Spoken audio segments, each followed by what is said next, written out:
ସମସ୍ତଙ୍କୁ ଶୁଭ ସକାଳ। ଚାଲନ୍ତୁ ନଜର ପକାଇ ନେବା ଆଜିର ମୁଖ୍ୟ ଖବର ଗୁଡ଼ିକ ଉପରେ। ଯଦି ଭିଡ଼ିଓଟି ଆପଣଙ୍କୁ ଭଲ ଲାଗେ ତେବେ ଭିଡ଼ିଓଟିକୁ ଲାଇକ୍ କରି ଚ୍ୟାନେଲଟିକୁ ସବସ୍କ୍ରାଇବ୍ କରନ୍ତୁ।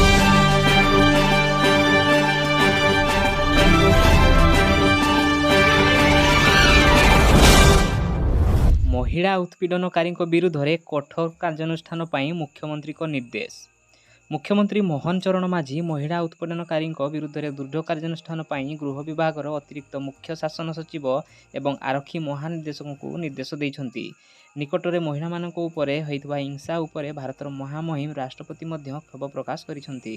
ପରବର୍ତ୍ତୀ ଖବର, ଭାରତ ପାଇଁ ଆଉ ଗୋଟିଏ ପଦକ ଜିତିଲେ ରୁବିନା। ପ୍ୟାରିସ୍ ପାରା ଅଲିମ୍ପିକ୍ସରେ ସୁଟିଂରୁ ପଦକ ଆସିବାରେ ଲାଗିଛି। ଆଜି ଭାରତ ପାଇଁ 10 ମିଟର ଏୟାର ପିସ୍ତଲରେ ପଦକ ଜିତିଛନ୍ତି ରୁବିନା ଫ୍ରାନ୍ସିସ୍। ସେ ଏହି ଇଭେଣ୍ଟରେ ଦେଶ ପାଇଁ ବ୍ରୋଞ୍ଜ ପଦକ କବଜା କରିଛନ୍ତି। ଏଥିସହ ସୁଟିଂରେ ଭାରତର ପଦକ ସଂଖ୍ୟା 4 ଓ ମୋଟ ଉପରେ ପାରା ଅଲିମ୍ପିକ୍ସରେ ପଦକ ସଂଖ୍ୟା 5କୁ ବୃଦ୍ଧି ପାଇଛି। ପରବର୍ତ୍ତୀ ଖବର, ସୁଭଦ୍ରା ଯୋଜନାକୁ ନେଇ ଆସିଲା ବଡ଼ ଅପଡେଟ୍। ଜାଣନ୍ତୁ କେବେଠୁ ବଣ୍ଟା ହେବ ଫର୍ମ। ମହିଳା ଓ ଶିଶୁ ବିକାଶ ବିଭାଗ ପକ୍ଷରୁ ସମସ୍ତ ଜିଲ୍ଲାକୁ ପର୍ଯ୍ୟାପ୍ତ ପରିମାଣର ଆବେଦନ ଫର୍ମ ପଠାଯାଇଛି। ସମସ୍ତ ଜିଲ୍ଲାରେ ହିତାଧିକାରୀଙ୍କ ନିମନ୍ତେ ଆଜିଠାରୁ ଏହି ଫର୍ମ ଉପଲବ୍ଧ ହେବା ସହ ଆସନ୍ତାକାଲିଠାରୁ ପଞ୍ଜୀକରଣ ପ୍ରକ୍ରିୟା ଆରମ୍ଭ ହେବ। ଏ ସମସ୍ତ ପ୍ରକ୍ରିୟା ଦେୟମୁକ୍ତ ହେବ ବୋଲି ବିଭାଗ ପକ୍ଷରୁ ସ୍ପଷ୍ଟ କରାଯାଇଛି। ଜିଲ୍ଲାର ସମସ୍ତ ଅଙ୍ଗନବାଡ଼ି କେନ୍ଦ୍ର, ବ୍ଲକ କାର୍ଯ୍ୟାଳୟ, ପୌରାଞ୍ଚଳ କାର୍ଯ୍ୟାଳୟ, ମୋ ସେବା କେନ୍ଦ୍ର ଓ ସାଧାରଣ ସେବା କେନ୍ଦ୍ରରେ ଏହି ଆବେଦନ ଫର୍ମ ପର୍ଯ୍ୟାପ୍ତ ପରିମାଣରେ ଉପଲବ୍ଧ ହେବ ବୋଲି ସୂଚନା ମିଳିଛି। ପରବର୍ତ୍ତୀ ଖବର, ଅମିତ ଶାହାଙ୍କୁ ଭେଟିଲେ ଚିରାଗ ପାଶୱାନ। ଲୋକ ଜନଶକ୍ତି ପାର୍ଟିର ସଭାପତି ତଥା କେନ୍ଦ୍ରମନ୍ତ୍ରୀ ଚିରାଗ ପାଶୱାନ ଏବଂ ଭାରତୀୟ ଜନତା ପାର୍ଟି ମଧ୍ୟରେ କିଛି ଠିକ୍ ଚାଲିନଥିବା ଚର୍ଚ୍ଚା ହେଉଛି। ଗତ କିଛି ଦିନ ହେବ ଚିରାଗ ପ୍ରାୟ ପ୍ରତ୍ୟେକ ପ୍ରସଙ୍ଗରେ ସରକାରଙ୍କ ସହ ମତଭେଦ ପ୍ରକାଶ କରୁଛନ୍ତି। ଲାଟେରାଲ ଏଣ୍ଟ୍ରି, ଜାତି ଜନଗଣନା କିମ୍ବା SC/ST ସଂରକ୍ଷଣ ଏବଂ ସୁପ୍ରିମକୋର୍ଟଙ୍କ ନିଷ୍ପତ୍ତି ହେଉ, ଚିରାଗ ପ୍ରତ୍ୟେକ ପ୍ରସଙ୍ଗରେ ସରକାରଙ୍କ ସହ ମତଭେଦ ଦେଖାଇ ବିରୋଧୀଙ୍କୁ ସମର୍ଥନ କରୁଛନ୍ତି। ଚିରାଗଙ୍କର କେନ୍ଦ୍ର ସରକାରଙ୍କ ଠାରୁ ଭିନ୍ନ ରାୟକୁ ନେଇ ବହୁ ବରିଷ୍ଠ ଭାଜପା ନେତାଙ୍କ ମଧ୍ୟରେ ଅସନ୍ତୋଷ ରହିଛି।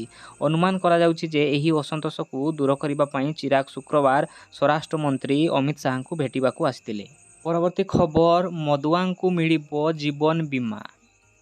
ବିଧାନସଭାରେ ବିଧାୟକଙ୍କ ରୋଚକ ପ୍ରଶ୍ନ। ମଦୁଆଙ୍କ ସ୍ୱାସ୍ଥ୍ୟ ବୀମା ପାଇଁ ସରକାର ବ୍ୟବସ୍ଥା କରିବେ କି ବୋଲି ମନ୍ତ୍ରୀଙ୍କୁ ପ୍ରଶ୍ନ କଲେ ଚମ୍ପୁଆ ବିଧାୟକ ସନାତନ ମହାକୁଡ଼। ଶନିବାର ଗୃହରେ ସନାତନ ମହାକୁଡ଼ ପ୍ରଶ୍ନ କରିଥିଲେ ଯେ ରାଜ୍ୟରେ ସମ୍ପୂର୍ଣ୍ଣ ନିଶା ନିବାରଣ ପାଇଁ ସରକାରଙ୍କ ପ୍ରସ୍ତାବ ଅଛି କି, ଯଦି ହଁ ତେବେ ଏହା କେଉଁଠୁ କାର୍ଯ୍ୟକାରୀ ହେବ। ଏଥିସହ ରାଜ୍ୟର ମଦ୍ୟପମାନଙ୍କୁ ପଞ୍ଜୀକରଣ କରି ସେମାନଙ୍କୁ ବୀମାଭୁକ୍ତ ଓ ସ୍ୱାସ୍ଥ୍ୟ ବୀମାମୁକ୍ତ କରିବାକୁ ସରକାର ବ୍ୟବସ୍ଥା କରିବେ କି ବୋଲି ସେ ପ୍ରଶ୍ନ କରିଥିଲେ। ପରବର୍ତ୍ତୀ ଖବର, ବଦଳିବ କି ରେଭେନ୍ସାର ନାଁ? ପୁଣି ଥରେ ଚର୍ଚ୍ଚାରେ ରେଭେନ୍ସା ବିଶ୍ୱବିଦ୍ୟାଳୟ। ହେଲେ ଏଥର କୌଣସି ଆନ୍ଦୋଳନକୁ ନେଇ ନୁହେଁ ବରଂ ନାଁ ବଦଳିବାକୁ ନେଇ ଚର୍ଚ୍ଚା। କେନ୍ଦ୍ରମନ୍ତ୍ରୀ ଧର୍ମେନ୍ଦ୍ର ପ୍ରଧାନଙ୍କ ସୂଚନା ପରେ ଏବେ ସବୁଠି ଆଲୋଚନା। ଧର୍ମେନ୍ଦ୍ର କହିଛନ୍ତି TE ରେଭେନ୍ସା ଥିବା ବେଳେ ଓଡ଼ିଶାରେ ପଡ଼ିଥିଲା 9 ଅଙ୍କ ଦୁର୍ଭିକ୍ଷ, ତେଣୁ ତାଙ୍କ ନାଁରେ ନାମକରଣର ଯଥାର୍ଥତା ନାହିଁ। ଏହା ଉପରେ ବିତର୍କ ହେବା ଆବଶ୍ୟକ ବୋଲି ଧର୍ମେନ୍ଦ୍ର ପ୍ରଧାନ କହିଛନ୍ତି। ପରବର୍ତ୍ତୀ ଖବର, ପହଣ୍ଡି ଅଘଟଣର ପ୍ରତିକାର ପୂଜା କରିବେ ରାଜ୍ୟ ସରକାର। ଏନେଇ ସୂଚନା ଦେଇଛନ୍ତି ଆଇନ ମନ୍ତ୍ରୀ ପୃଥ୍ୱୀରାଜ ହରିଚନ୍ଦନ। ପ୍ରତିକାର ପୂଜା ବିଧି ପାଇଁ ମୁକ୍ତିମଣ୍ଡପ ପଣ୍ଡିତ ସଭା ସହ କଥାବାର୍ତ୍ତା ହୋଇଛୁ। ସେମାନେ ଖୁବ୍ ଶୀଘ୍ର ସମୟ ନିର୍ଘଣ୍ଟ ବାହାର କରିବେ ବୋଲି କହିଛନ୍ତି ମନ୍ତ୍ରୀ। ଯାହା ଘଟିଲା ତାହା ଏକ ଦୁର୍ଘଟଣା ଥିଲା। ବଡ଼ ଠାକୁର ପଡ଼ିନାହାନ୍ତି, କେବଳ ସେବାୟତଙ୍କ ପିଠିରେ ଭରା ଦେଇ ଅଛନ୍ତି। ଅଘଟଣ ଦିନ ବଡ଼ ଠାକୁରଙ୍କ କୌଣସି ଅଙ୍ଗ ତଳେ ଲାଗିନଥିଲା। ଏନେଇ ତଦନ୍ତ ହୋଇସାରିଛି। ତେବେ ଅବହେଳା କାରଣରୁ ଏପରି ଅଘଟଣ ହୋଇଥିବା କହିଛନ୍ତି ଆଇନ ମନ୍ତ୍ରୀ ପୃଥ୍ୱୀରାଜ ହରିଚନ୍ଦନ। ପରବର୍ତ୍ତୀ ଖବର, ଛତୁଆ ଦୁର୍ନୀତି। ଛତୁଆକୁ ନେଇ ବିଧାନସଭାରେ ଗଭୀର ଉଦ୍ବେଗ।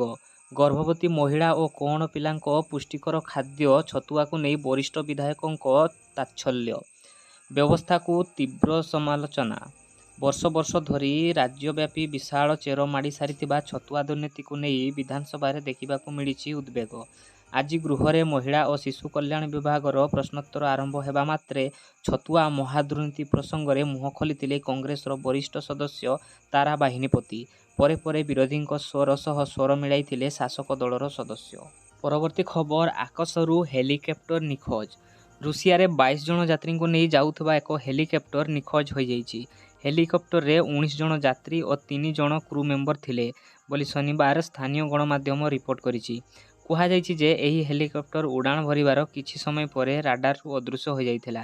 ମିଳିଥିବା ସୂଚନା ମୁତାବକ ହେଲିକପ୍ଟରଟି ରୁଷର ସୁଦୂର ପୂର୍ବରେ ଥିବା ଏକ ଆଗ୍ନେୟଗିରି ନିକଟରେ ଉଡ଼ୁଥିବା ବେଳେ ନିଖୋଜ ହୋଇଯାଇଥିଲା। ହେଲିକପ୍ଟରଟିକୁ ଖୋଜିବା ପାଇଁ ସର୍ଚ୍ଚ ଅପରେସନ ଆରମ୍ଭ ହୋଇଛି। ପରବର୍ତ୍ତୀ ଖବର, ଲାଞ୍ଚ ନେଉଥିବା ବେଳେ ଭିଜିଲାନ୍ସକୁ ଦେଖି ଯନ୍ତ୍ରୀ ହେଲେ ବେହୋସ। ରାୟଗଡ଼ା ଜିଲ୍ଲା କାଶୀପୁର ବ୍ଲକ କନିଷ୍ଠ ଯନ୍ତ୍ରୀ ପୂର୍ଣ୍ଣଚନ୍ଦ୍ର ଚୌଧୁରୀ ଭିଜିଲାନ୍ସ ଜାଲରେ ପଡ଼ିଛନ୍ତି। ରାୟଗଡ଼ା ସହରର ନିଜ ଘରେ ମାଣ୍ଡିବିଶି ପଞ୍ଚାୟତରେ MGSNREGSରେ 7 ଲକ୍ଷ ଟଙ୍କା ବ୍ୟୟରେ ନିର୍ମିତ ରାସ୍ତା ବିଲ୍ କରିବା ପାଇଁ ମେଟ୍ କ୍ଷେତ୍ର ମାଝୀଙ୍କ ଠାରୁ 25,000 ଲାଞ୍ଚ ନେବା ବେଳେ ଶନିବାର ସନ୍ଧ୍ୟାରେ ଭିଜିଲାନ୍ସ ଟିମ୍ ପୂର୍ଣ୍ଣଙ୍କୁ ଧରିଛି। ରାୟଗଡ଼ା ରାଣୀଗୁଡ଼ାସ୍ଥିତ ଘରେ ଟଙ୍କା ସହ ଭିଜିଲାନ୍ସ ଧରିବା ପରେ ସେ ଅସୁସ୍ଥ ହୋଇପଡ଼ିଥିଲେ। ତାଙ୍କୁ ଜିଲ୍ଲା ମୁଖ୍ୟ ଚିକିତ୍ସାଳୟରେ ଭିଜିଲାନ୍ସ ଟିମ୍ ଭର୍ତ୍ତି କରିଥିଲେ। ଘଟଣାର ଅଧିକ ତଦନ୍ତ କରୁଛନ୍ତି ଭିଜିଲାନ୍ସ ଅତିରିକ୍ତ ଏସ୍ପି ଅରୁଣ ନାୟକ ଓ ଇନ୍ସପେକ୍ଟର ତରୁଲତା ବେହେରା। ତାଙ୍କ ଘରେ ଭିଜିଲାନ୍ସର 15 ଜଣିଆ ଟିମ୍ ଜଗି ରହିଛନ୍ତି। ସେ ସୁସ୍ଥ ହେବା ପରେ ଅନ୍ୟାନ୍ୟ ସମ୍ପତ୍ତି ଆକଳନ କରାଯିବ ବୋଲି ଅତିରିକ୍ତ ଏସ୍ପି ନାୟକ ସୂଚନା ଦେଇଛନ୍ତି। ତେବେ ଭିଡ଼ିଓଟି ଆପଣଙ୍କୁ କେମିତି ଲାଗିଲା କମେଣ୍ଟ ମାଧ୍ୟମରେ ଜଣାଇବେ। ନୂଆ ଦେଖୁଥିଲେ ଚ୍ୟାନେଲଟିକୁ ସବସ୍କ୍ରାଇବ୍ କରିଦେବେ ଏବଂ ଭିଡ଼ିଓଟିକୁ ଅଧିକରୁ ଅଧିକ ସେୟାର କରିବେ।